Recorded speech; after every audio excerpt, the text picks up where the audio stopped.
Claudie, c'est mon arrière-grand-mère. Quand j'étais petite, on allait la voir 1 fois tous les 2 ans en moyenne.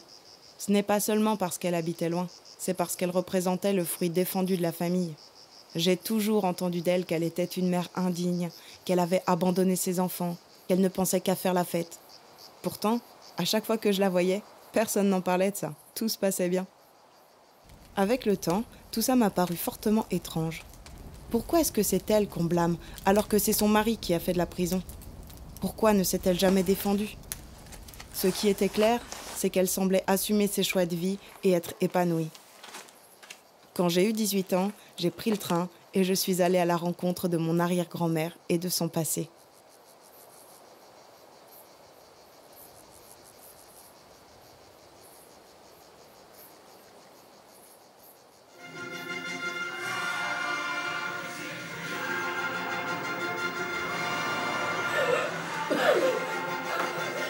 Silence emotion. Silence emotion.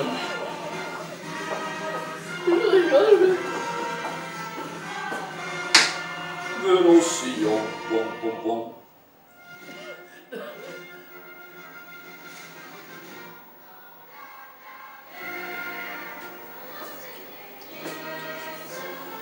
Jacques, Oui, ce palais.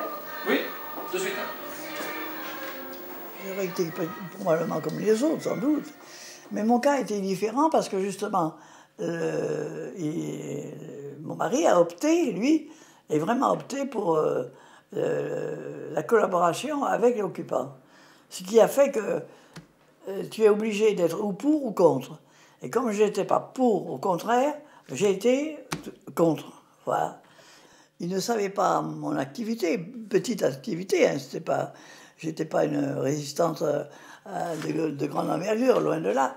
Mais il connaissait mon point de vue parce que je le lui disais. Salut Claudie. Salut. Tiens Daniel, tu veux me porter ça sur le petit tabouret à l'entrée de ma chambre là. À l'entrée de ta chambre, ouais. Hein? Donc dans un des tracts qu'on distribuait, il y avait on annonçait qu'il allait y avoir une exécution de 5 collaborateurs et le nom de mon mari était cité en premier. Il faut que tu en profites un peu. Donc ça m'a causé un problème, un dilemme, si on peut dire, un cas de conscience qui fait que je me disais, qu'est-ce que je fais ? Ou je laisse descendre avec les autres, ou alors j'essaye, sans trahir personne, qui s'en sortent. Oui, je devais lui changer des chaussures. Ouais. Tout le monde va Ouais.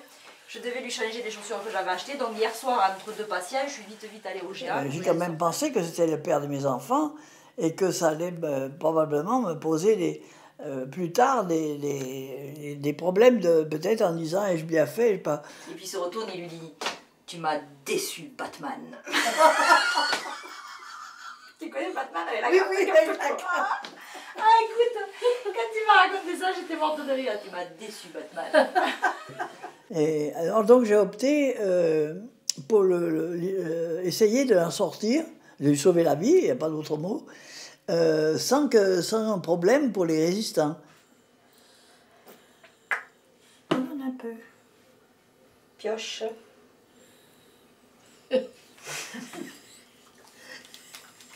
Un peu. Tiens, regarde. Je lui ai dit qu'il m'amène à Vienne pour chercher mes fournitures de couture. Il s'est méfié de rien du tout. Il m'a dit, ben oui, je peux y aller, alors je peux te mener. Alors je me suis débrouillé pour partir assez tard. Voilà.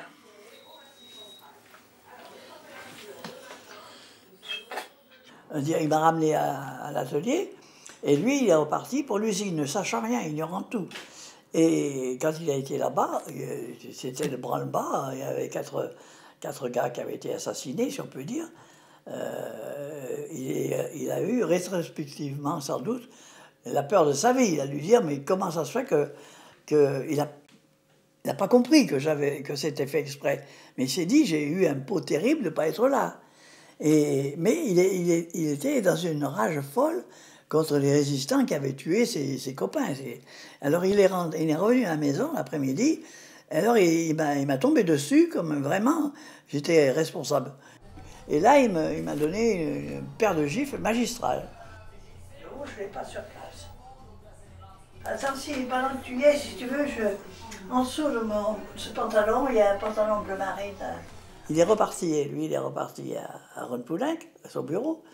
Et moi, j'ai pris mes gosses, un sur le bras et l'autre par la main, un porte-monnaie, c'est tout ce que j'ai pris. Et j'ai pris le train et je suis allé à Lyon. Et je ne suis jamais plus revenu.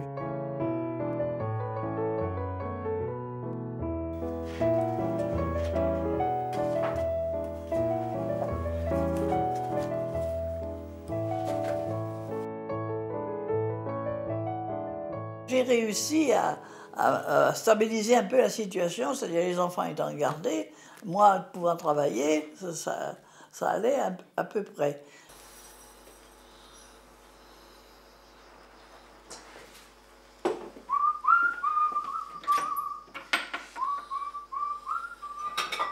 Je ne lui disais pas, moi, où étaient les enfants. Alors, il y avait ça, il voulait... Alors, il était fou de rage en pensant que... Parce que lui, il voulait que je les mène, que je mène les deux enfants chez ses parents qui habitaient Tizy. Pas tout? Mais non. Moi, j'aime bien de...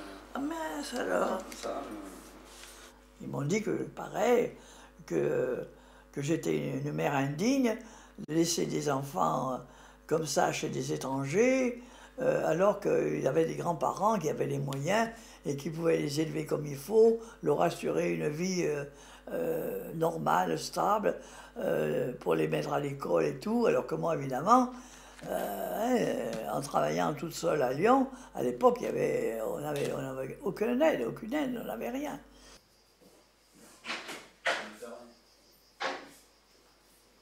Eux, ils défendaient leur fils. Et moi, je ne voulais pas leur dire, parce qu'eux ne le voyaient pas, ne savaient pas toute son activité, ils ne la connaissaient pas, ils n'étaient pas à Lyon. Et lui, il leur disait ce qu'il voulait. Et moi, j'ai jamais voulu dire à ces gens, qui étaient des braves gens, en réalité, c'était un criminel de guerre. C'était important, c'était énorme.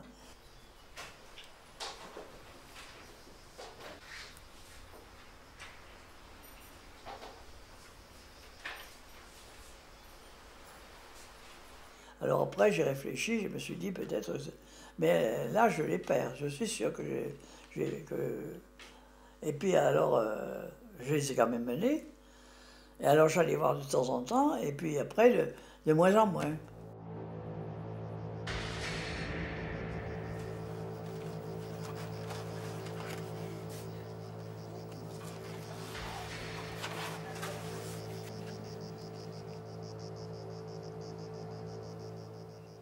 Et après, ben, il y a eu la libération, bien sûr. ça va pas aller. Et à partir de là, ben, j'ai été successivement arrêté par les uns, par toutes les organisations de résistance qu'il y avait. Il y avait les FTPF, il y avait les Jeunesses Patriotiques, il y avait les FFI, bien sûr, et puis encore un autre, je ne sais plus, c'était 4, je crois, qui d'ailleurs ne se connaissaient pas tellement entre elles, elles ne se reconnaissaient pas entre elles. Chacun travaillait pour son compte. Allez, hop. Je m'en vais, moi. Hein. Oui. Au revoir. Il s'intéressait à moi, j'ai compris, pas pour moi, mais pour savoir s'il ne savait même pas que j'étais plus avec... j'étais sa femme, tu comprends, normalement. Alors il pensait que par moi, j'allais leur donner des indications pour pouvoir arrêter le collabo, là, en question. Il fait chaud comme tout. J'ai failli être descendu 2 fois, mais pour de bon cette fois. Parce que, donc, ça se passait à Vienne et j'avais trouvé du travail dans un atelier de couture où j'étais première, j'avais 12 ouvrières, ça marchait bien, je gagnais ma vie, ça allait. Et un jour, je descendais le cours de, je ne sais pas comment il s'appelle, le cours de Vienne, là, pour aller à l'atelier, et poum, j'étais sur le trottoir, tranquillote. À l'époque, j'avais un chapeau, je me rappelle. Et puis, pouf, je me trouve, une voiture s'arrête, tu vois. C'est très vite fait. Tu vois ça au cinéma, mais c'est vrai. Et hop, on me plie en deux, tu vois, et je me retrouve là. Je me rappelle pareil, mon chapeau, il est parti, parce que j'ai tapé la tête sur le truc, et je me suis retrouvé dans la voiture avec 3 mecs, dont un qui s'appelait De Dieu, je me rappelle son nom, dont les parents qui avaient été arrêtés par mon mari, ils étaient peut-être juifs ou je ne sais quoi, et qui étaient partis à Dachau ou ailleurs, dans les camps de concentration, et qui ne sont jamais revenus. Alors celui-là, il avait une vengeance à faire, tu vois. Et alors quand on exécutait ou les résistants ou les collaborateurs, surtout les collaborateurs, on les menait sur le quai du Rhône ou le quai de la Saône, on les descendait là et on les balançait à la flotte. Tu voyais à l'époque à Lyon, des fois, défiler des cadavres comme ça, tu vois. Et alors, donc, ils me mènent sur les quais du Rhône. Alors là, j'ai dit, cette fois, tu ne vas pas en sortir. Tu vas, dans un quart d'heure, là, tu vas défiler dans le Rhône. Et puis alors, ils sont sortis, ils m'ont laissé dans la voiture. Mais je m'en suis sorti parce que, justement, ni je criais, ni je pleurais. J'essayais, je disais, surtout, il ne faut pas les énerver. Restons calmes. Alors, je ne bougeais pas, je ne bronchais pas. Je ne me débattais pas, je ne me défendais pas. Je criais pas, je pleurais pas, j'étais là, je bougeais pas, et je disais, fais-toi oublier le plus possible. Hein. Si tu les énerves pas, peut-être que tu t'en sortiras. Et je pense que je dois beaucoup à ça, tu vois. Parce que énervés, ils s'en foutaient, ils descendaient les gens s'ils en avaient envie, c'était pareil. Et je m'en suis sorti beaucoup à cause de ça, justement. Conséquence du dressage de mon père, que je t'avais expliqué. Qu'il fallait apprendre à dominer et tout. Hein. Bon. Même le pipi, le reste, tout ça, il ne fallait pas, si tu en avais envie, tu étais capable d'attendre. Hein. Il fallait pas. C'était du dressage, hein, mais c'est autre chose. Hein. Donc j'attends dans la voiture, tu sais, et puis ils sortent tous les 3, puis ils se mettent à discuter. Alors je les voyais discuter, ils ont discuté un bon moment. Ils ont discuté un bon moment, et puis ils sont remontés dans la voiture, ils sont repartis, ils sont sortis des quais du Rhône à Vienne. Hein. Ils sont revenus sur le boulevard que je t'ai dit, et hop, ils m'ont ouvert la portière et je me suis sorti comme ça. Mais j'ai dit, ça devient vraiment trop dangereux. Il y en a bien un jour qui ne va pas me louper, hein, parce que...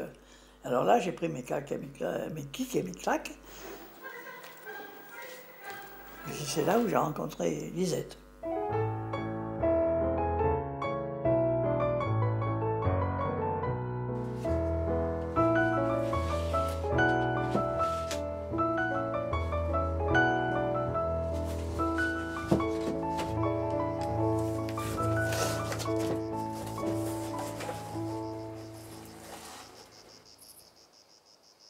Alors il y avait un trio, il y avait Arlette, Lisette et moi. Et on sortait entre filles, comme on fait maintenant. À l'époque, c'était moins courant, si tu veux, mais... alors on n'avait pas grand-chose où aller, parce qu'on pouvait, en tant que femme, il n'y avait pas grand-chose. On ne pouvait pas aller dans des bars, on allait quelquefois au restaurant ensemble, et puis on allait au casino, parce qu'au casino... c'est d'une tranquillité absolue pour les femmes. Hein. Les joueurs, ils s'occupent de leur jeu. Et c'était très agréable parce qu'à Cannes, c'était très, très luxueux. Il y avait de très, très belles toilettes. C'était très agréable. Eh bien, c'est le principal. Lisette, je suis contente pour toi. Mais 20 ans en arrière, ma cocotte, je ne sais pas si tu te souviens, nous, ça fait 60 ans en arrière. Eh oui. Ah oui, t'as oublié. Ben oui, bien sûr. Hein? Donc, cette jeune femme, Arlette, elle me dit, j'ai pour je ne sais pas comment ça s'appelle, 50 ans de peinture, je crois, de son mari, parce qu'il était beaucoup plus âgé qu'elle, je te dis, il avait 40 ans de plus. Alors, je reçois beaucoup de monde, et des tas de gens quand même assez importants, tout ça. Elle me dit, j'y arriverai pas, moi, toute seule. Si tu veux, est-ce que tu peux venir m'aider ? Eh oui. Et moi, je dis oui, bien sûr. Bon. Et moi, je servais les cocktails et j'étais au bar. Alors, à ce bar, il se trouvait que j'avais un client presque permanent, si on peut dire, qui restait au bar. et qui consommait, bien sûr, et en même temps me parlait. Et c'était un petit monsieur assez sympathique, pour lequel je n'ai pas eu un coup de foudre, loin de là, mais qui m'a paru très intéressant. On a discuté presque toute la soirée ensemble. Et je lui dis, moi, finalement, je suis à Cannes. Évidemment, je gagne très bien ma vie, tout va bien, mais c'est pas ça. Finalement, je peins comme ça, mais j'ai toujours voulu aller à Paris, parce que c'est le milieu de peinture, et ne faire que ça, ne m'occuper que de peinture. Alors, il me dit, ben, moi, j'ai une galerie à Paris, justement. Oh, j'ai dit ça, c'est très bien. Et puis, ça se passe. Alors, lui me dit, on peut dire, ce qui a fait que j'ai peut-être décidé, c'est ça. Il m'a lancé un défi.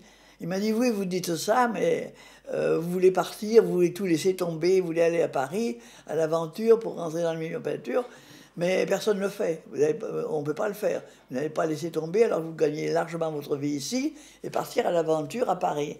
Et moi, j'ai enregistré, et ça m'a travaillé. J'ai dit, ah bon? Et il me dit que je ne pourrais pas le faire, et pourquoi je ne pourrais pas le faire? Je prends l'avion et je vais directement à Paris.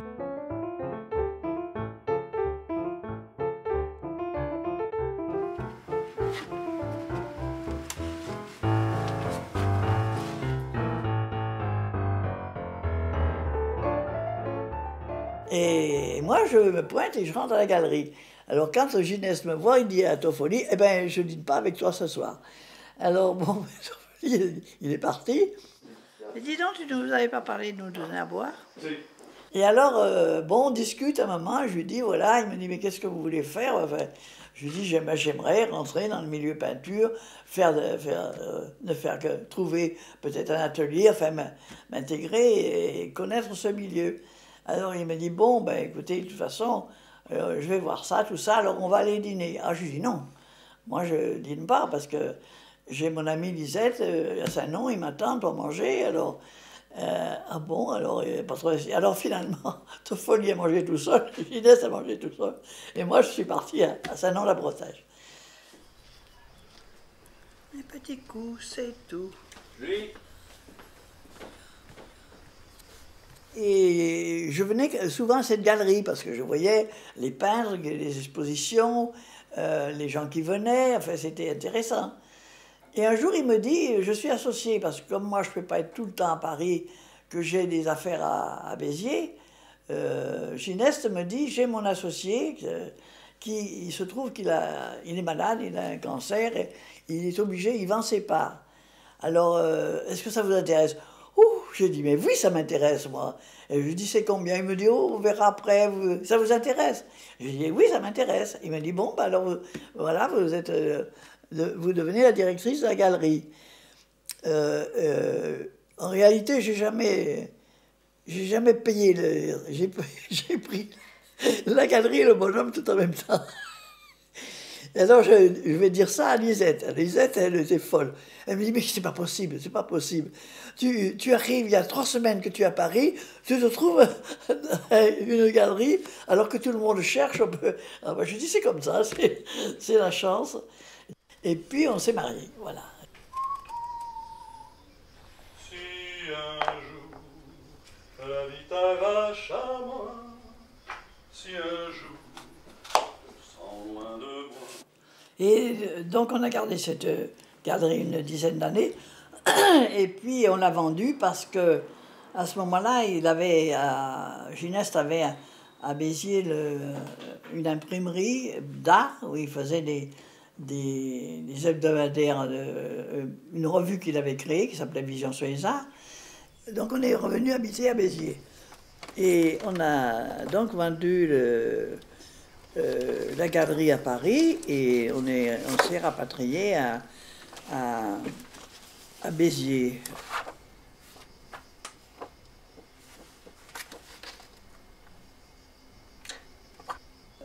Avant, quand j'étais à la galerie et quand j'étais à Paris, je peignais sous des noms différents. C'est-à-dire, je peignais sous Carrier ou le nom de ma mère Callot, parce que j'aimais bien un peu me dissimuler, pas être en avant.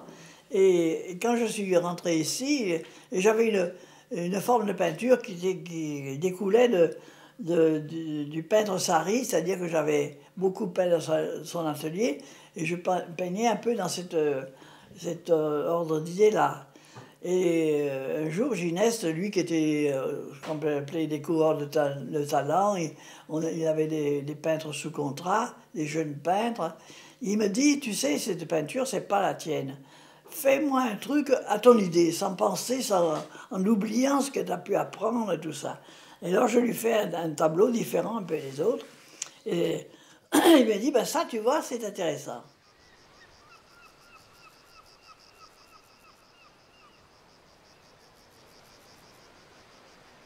On a continué, et comme il était quand même, on était marchand de tableaux, on a continué à Béziers à vendre les tableaux qu'on avait ramenés de la galerie de Paris pendant quelques années. Et lui, il s'est remis à... Moi, j'ai continué à peindre aussi. Et il s'est remis à beaucoup plus à la peinture. Étant donné qu'il était moins occupé ailleurs, il a peint et il avait beaucoup de projets. Et entre-temps, il commençait à devenir de plus en plus fatigué, jusqu'à ce qu'on décèle qu'il avait un cancer à l'œsophage, mais il était encore en bonne forme. Et il a décidé de faire des mosaïques, il a fait des statues, pas mal de choses pour la décoration de la maison.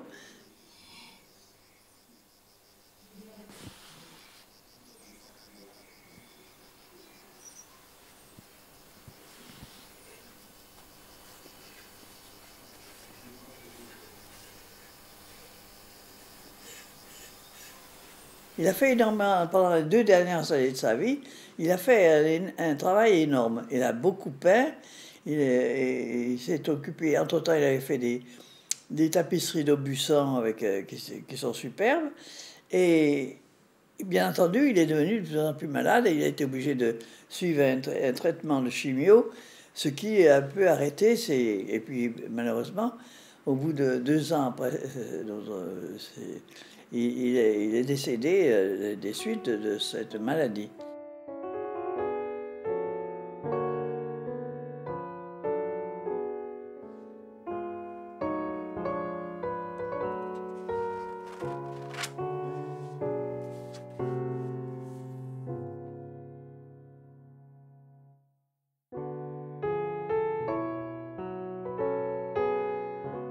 Et je me suis donc retrouvé seul à Béziers, où je suis resté, j'ai continué à vendre les tableaux comme chaque fois que je pouvais en vendre, à continuer à peindre aussi.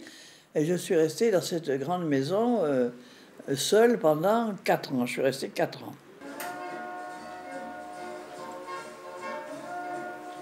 Et puis finalement, le temps, comme toujours, le temps faisant son œuvre, parce que dans des circonstances comme ça, il y a 2 choses, il faut choisir ou mourir ou vivre. Et si on vit, ben, on arrive à vivre, revivre, quoi. Voilà. La preuve, c'est que justement, j'étais vraiment... j'avais pas du tout... J'imaginais même pas que je pourrais peut-être avoir encore une vie normale avec un homme, alors que ça s'est produit 4 ans après, malgré tout.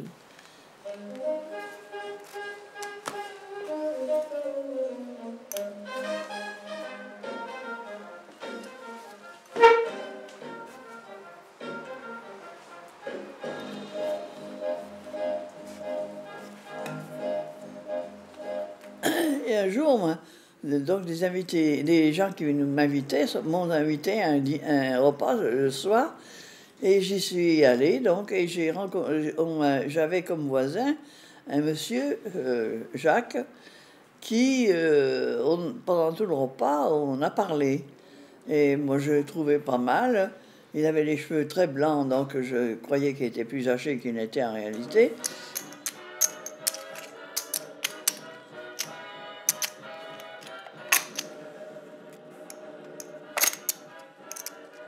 Eh oui. Et donc, sur un prétexte ou un autre, lui, il a trouvé le moyen de me rencontrer à nouveau. Il est fou. Il m'a invité à dîner, et je suis allée à dîner. Et de fil en, si on peut dire, de fil en aiguille, il est venu à la maison quelquefois, et il est revenu, et finalement il est resté.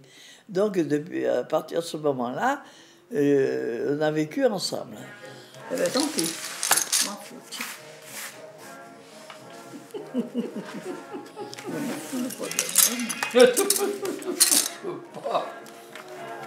Et j'ai continué, et alors là, avec son aide, bien sûr, de faire mes accrochages de tableaux et de vente. Et là, il m'a beaucoup aidé aussi. Et tout ça se passe très bien, voilà. Faut le droit par les as. Mince, j'avoue aussi. Eh oui. Alors.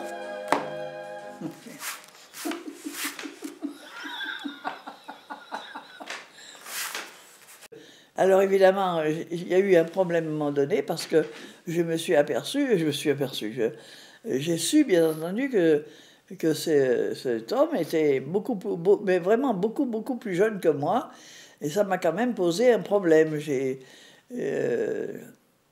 dit que c'est quand même embêtant. Enfin, c'est embêtant pour moi parce que ça me gênait un peu. Lui, ça n'avait pas l'air de le déranger beaucoup. Mais j'ai eu comme on dit, des hésitations assez longues à le mettre. Et puis après, je me suis dit, eh bien, pourquoi pas, on verra, ça durera ce que ça durera. Et ça dure malgré tout depuis 15 ans bientôt. M'énerve, celui-là, il m'énerve alors. Hein.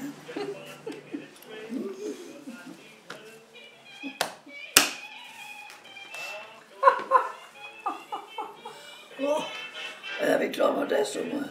Oh, bah oui. Pas ricaner comme ça. Non. Oui, une très grande différence, parce que on a 28 ans de différence. Il a 28 ans de moins que moi.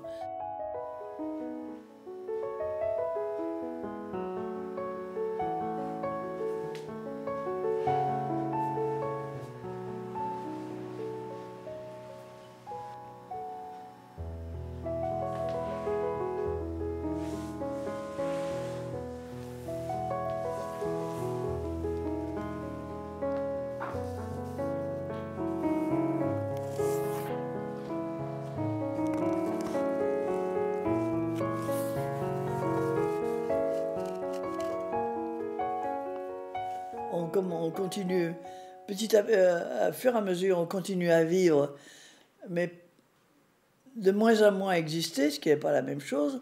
On existe de moins en moins, et surtout aux yeux des autres.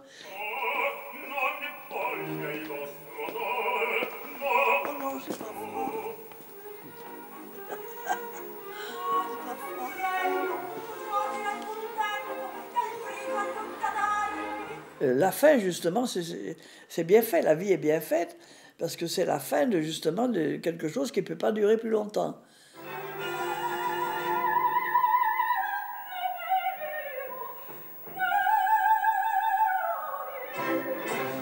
Mais enfin, moi, je suis, de toute façon, dans toute cette histoire, si on peut appeler ça une histoire, je sais que la chose la plus intéressante que j'ai pu faire, ou la plus valable, ou la seule qui compte, c'est que j'ai eu 2 enfants.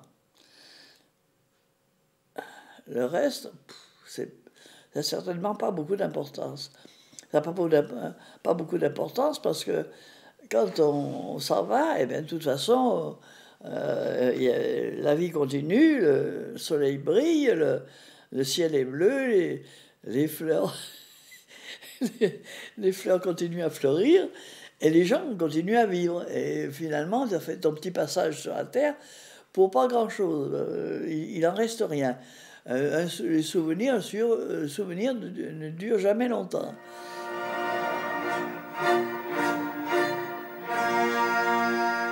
Et je suis très très contente d'avoir une arrière-petite-fille qui s'intéresse à moi.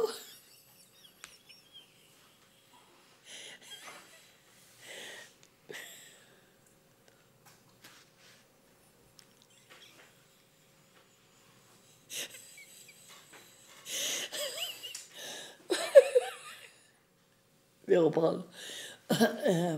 Qui s'intéresse à moi, ce qui m'étonne un peu, j'en suis... J'en suis très, très, très heureuse.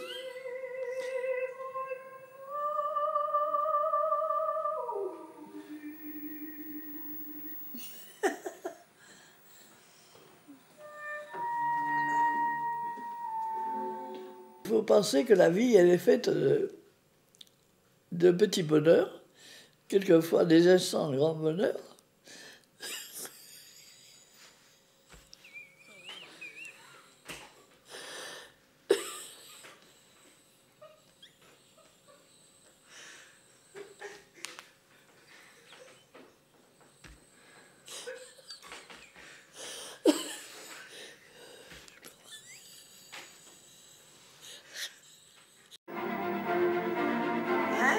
Tuberculeuse, on va embrasser quelqu'un.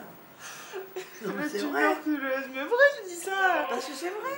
Oui, Parce qu'une femme, elle aime un homme qui va mourir, qu'elle est tuberculeuse, non? Non, elle va mourir de tuberculose, c'est pas l'amour qui va la tuer.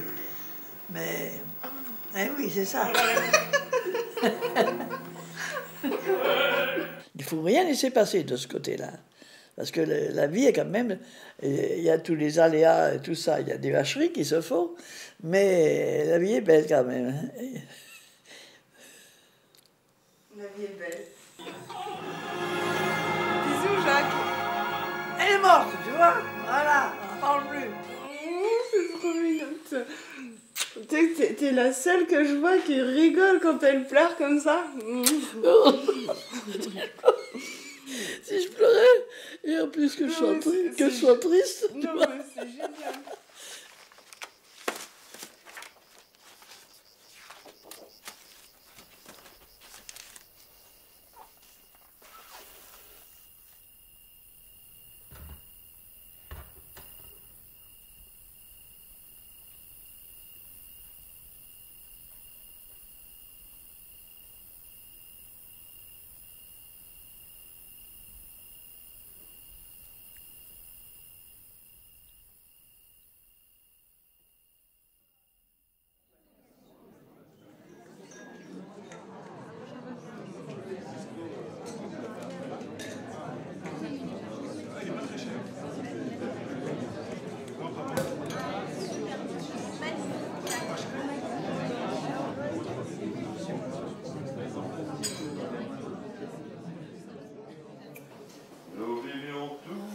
Les deux ensemble. Les deux ensemble. Toi qui m'aimais, moi qui t'aimais. Mais la vie sépare ceux qui s'aiment tout doucement. Sans faire de bruit. Et la mer efface sur le sable. Le pas des amants désunis. Les amants désunis.